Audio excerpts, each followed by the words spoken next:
you get these cold blasts of air. I don't know whether that's the trains moving through the tunnel, but yeah, the temperature changes. You can actually feel, the clothes moving, and I love the noise that the door makes. It's going to bang again. Well, we're about halfway into the tunnel, and the spectrum analyzer is reading quite a lot of low-frequency sound. You can see that the marks down this end are quite high. It's feeling a lot colder. The whole atmosphere now is chilled. I mean, I'm not suggesting that that's abnormal. It's just changed. The start, right down in the next to the station, the temperature was about 24, so we're a good 10 degrees lower up here than we were down there. I mean, that's pretty weird because you would expect it to get warmer, but nonetheless, I think the draft is actually blowing the air up here. The piece of tape is starting to move up the tunnel, and there's quite a draft. You can actually feel the draft moving, and that coincides with the door actually being in the closed position. So the draft's now dropped, and my guess is that in a minute, when a train going in the other direction comes, it will suck the air back out again. There we go.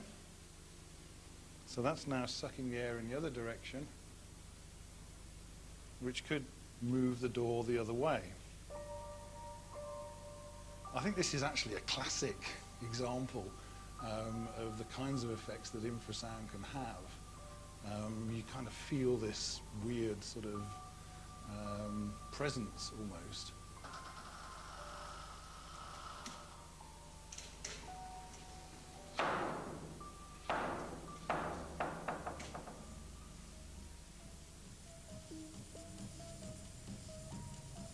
It's clear that high levels of infrasound on the tube are responsible for some of the strange experiences. However, some experiences are not as easily explained. Usually reported by the staff who work in shifts to man every station 24 hours a day, 7 days a week. However, sometimes it's members of the public who find themselves witnesses to unexplainable events. Millions of photos are taken of the underground each year, most standing up in a holiday album somewhere. But the occasional photo ends up in the hands of someone altogether more unusual. One such photo, taken on the Bakerloo line in 1983, was sent to Maurice Gross from the Society for Psychical Research. Over the years, Maurice has examined and unraveled hundreds of unexplainable photos. When I first saw the photograph, I was astonished. There's no other word for it. I just couldn't make it out.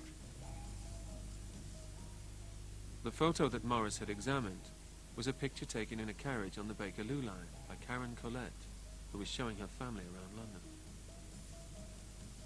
My nephew wanted me to take a picture of the underground, to have the brown framework, of the train. So I proceeded to take the picture and didn't think anything else of it till some months later when I had the pictures developed.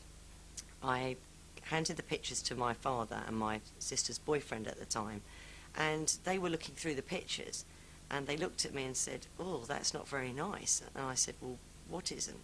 And they said, "That picture that you took." Karen couldn't believe her eyes. She'd taken a picture that science would struggle to explain. It doesn't make any sense at all.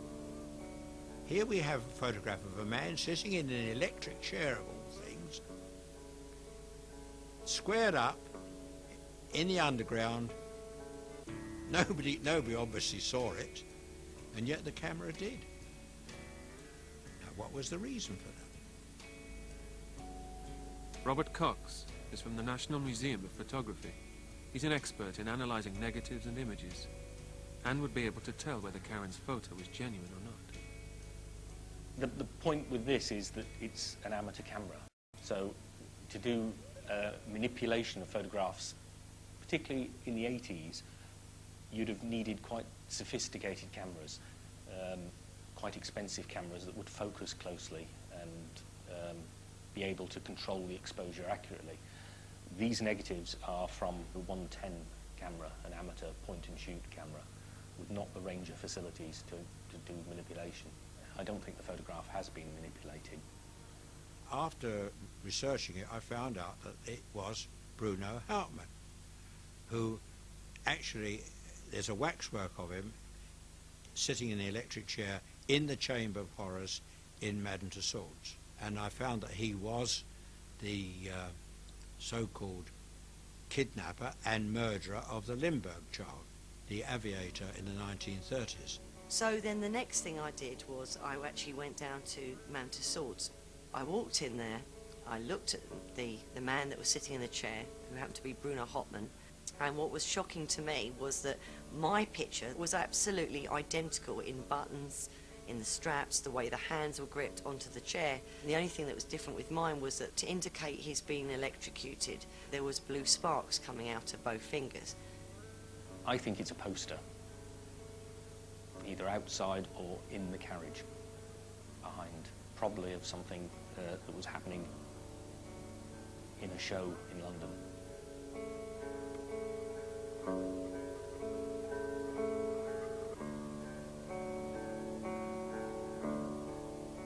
A friend of mine whose mum had passed away asked me to go along to see a medium, and I sat outside while she went in and spoke to the medium.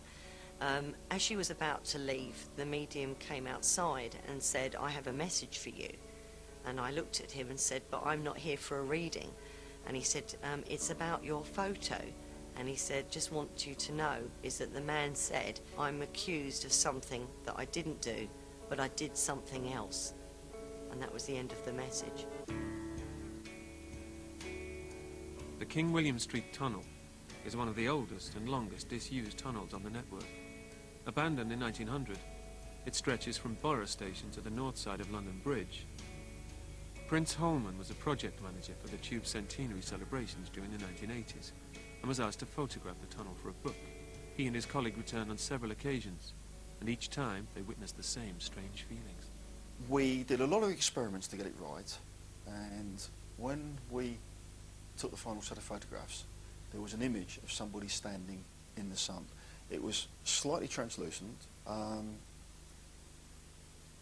Nothing was right about it. There was nobody who could have been there at the time. And I have this slide, and the slide just has written on it, "The Ghost."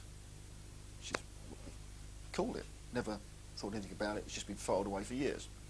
Went to pull it out, and the transparency is not there. I just checked to see if it had been misfiled, and looked through some early images of shots we'd taken down there, and surprisingly there is another photograph of the ghost in almost exactly the same position. It was taken a couple of years earlier that I didn't even know about until today.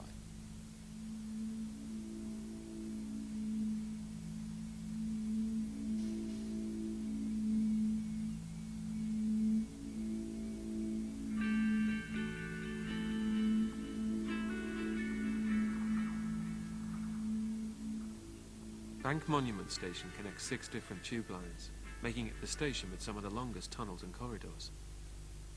Cliff Archibald was checking the CCTV monitors in his office after he'd emptied and closed the station. At 2 o'clock in the morning, he noticed something strange. I noted what appeared to be a little old lady standing in a long corridor at a dogleg junction. So I collected a station radio so I could maintain contact with my colleague and made my way through the station. As I reached the same level that she was standing on, she looked up, looked straight at me, looked down again, turned and started walking away. I actually started running down the corridor in order to catch her. By the time I got to the dogleg, she'd disappeared, which I immediately thought strange, as I knew I'd covered that ground an awful lot quicker than she could have walked from the dogleg to the stairs.